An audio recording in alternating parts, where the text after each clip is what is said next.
pwede bang hindi alam nung nagpapaupang korporasyon o ni Harry Roque na yun nangungupahan dun sa bahay ng korporasyon o bahay niya, ikonektado pala sa Pogo?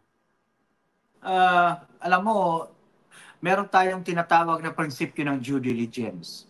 Sa batas din po natin sa human trafficking 9208, meron din pong karapatang pananagutan ng nagpapaupa, nagpapalis doon sa kanilang mga propiedades kapag yung kanilang property ay nagamit sa krimen in relation to trafficking in persons. Ngayon, with regards to the other crimes that may be associated to Sun Liming and to the other inhabitants of that particular location, that may be another matter. Pero yun nga, the principle of due diligence, Christian, di ba? Kung magpapalis ka ng bahay, gaano katagal man yan, yung korporasyon dapat maliwanag ninyong gagampanan yung prinsipyo ng due diligence. Alam niyo sinong uupa. Di ba? Ang magandang tanong nga ngayon na naalamin namin din at dapat malaman din ng sambayan ng Pilipino, sino ba yung nagmamanage nitong korporasyon na ito? Alam na natin kung sino mga incorporators, di ba? Lumabas na kahapon doon sa pagdinig sa Senado. Sila Mr. Roque, sila Mrs. Roque, yung kanyang executive assistant at kung sino pang ibang mga individual. The other question is, sino yung actual na nagmamanage? Nung nag-negotiate para sa contract of lease, sino bang na-negotiate in behalf of PH2 na pagmamayari ng Bancham? So, yan po yung mga tanong na alamin natin sa susunod na mga araw habang nag-iimbestiga tayo, Christian. Basically, who is calling the shots for that company? Baka naman kasi si Roque yun mismo, di ba? Pwedeng on paper, hindi siya yung majority shareholder, pero baka naman in reality is calling the shots, di ba? Tama po ba? Yes, so that's why we have to dig deeper into this particular incident.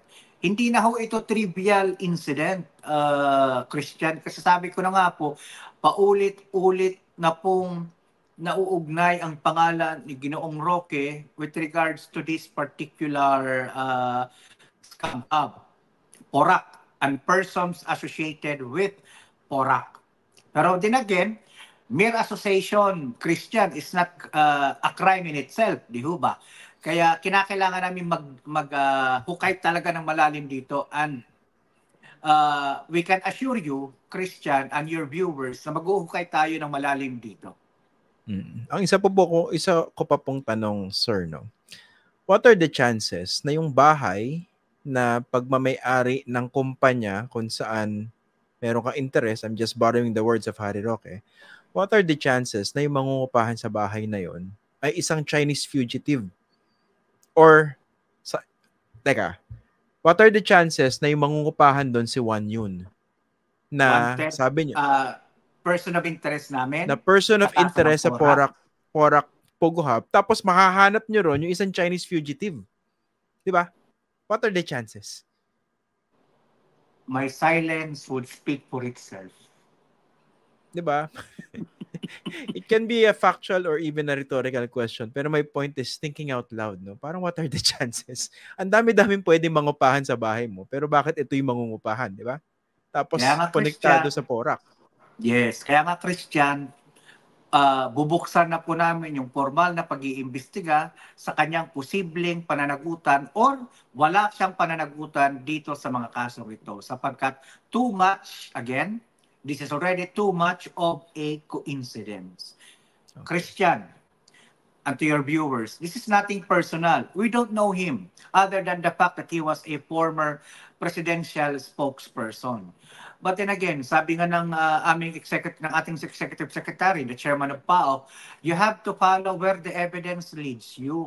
Di ba? So, nagkataon ito yung ebidensya naglalabasan eh. Di ba? Ang tanong, dapat mga tinanong sa amin, what is that? Well, tanong mo na nga pala, ano yung tsansa? Talagang napakaliit ng tsansa kasi ako ay nabigla nung Sabado nung tinawagan ako nung madaling araw, napatayo ako sa kama nung natawagan ako eh. Diba, logical naman yung tanong, sir, no? For instance, bakit hindi isang Amerikano na expat yung mangungupahan? Bakit hindi isang mayaman din na Pinoy? Bakit yung isang taong may kaugnayan sa PORAC Pogo Hub kung saan yung sindikato iniimbestigahan nyo? Tapos yung pangalan niya nakita sa dokumento sa PORAC Hub, di ba? Tapos yung dati niyang assistant o hanggang ngayon siguro assistant niya, we don't know, tumira ng libre. Tama po ba? Doon sa Porac Pogo Hub. Oh. Diba? So, we're trying to connect the dots, and I think the dots as they are being connected it's getting clearer and clearer now. So we defer to DOJ IACAT to make this the clearest possible. Okay.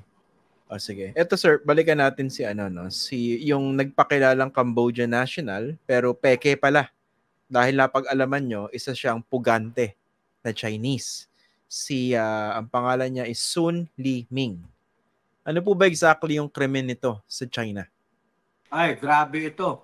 Nagtayo po siya ng isang kumpanya kasama yung kanyang mga kapwa scammer. Ang tawag po nila ay yung Liming.com.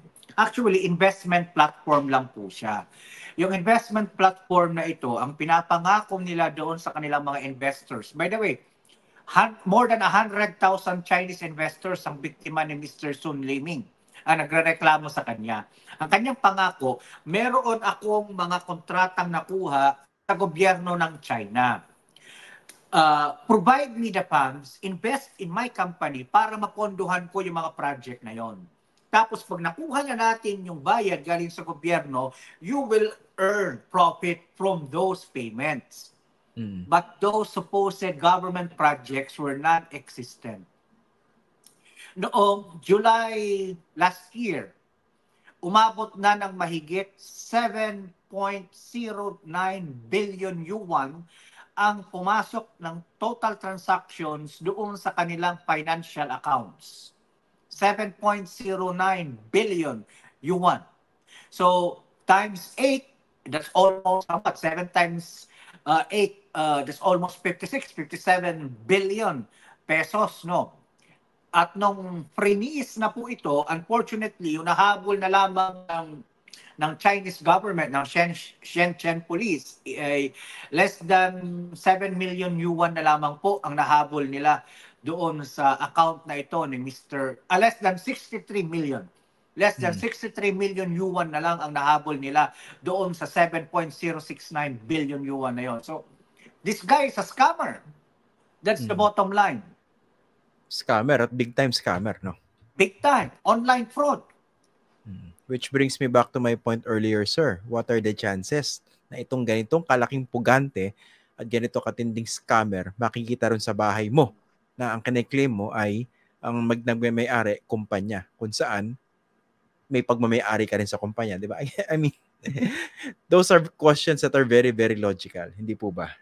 Ang tawag, remember ang sabi kahapon ni Ginoong Roque, siya daw po ay gentleman of leisure at isang digital nomad. Tama nga po, digital nomad po itong taong ito kasi internet scammer po ito, online scammer, no? So there are so many rogues who are associated to these offshore gaming operations. Kaya talaga kami nagpapasalamat sa presidente na nanindigan po siya para sa bayan natin na tapusin na ito kasi nakakapagod na itong mga offshore gaming operators na ito.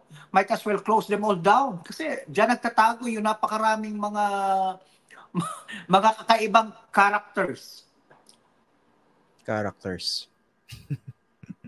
Unsavory characters, no? Yan ang kasi. Unsavory, yes. You are correct in saying that.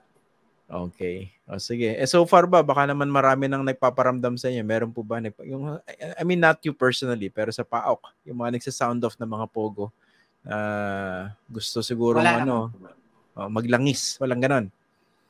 Christian, siguro at this point, alam nilang futile ang effort na ganon kapag sa PAOK sila nakipag-usap. So that's very futile, no?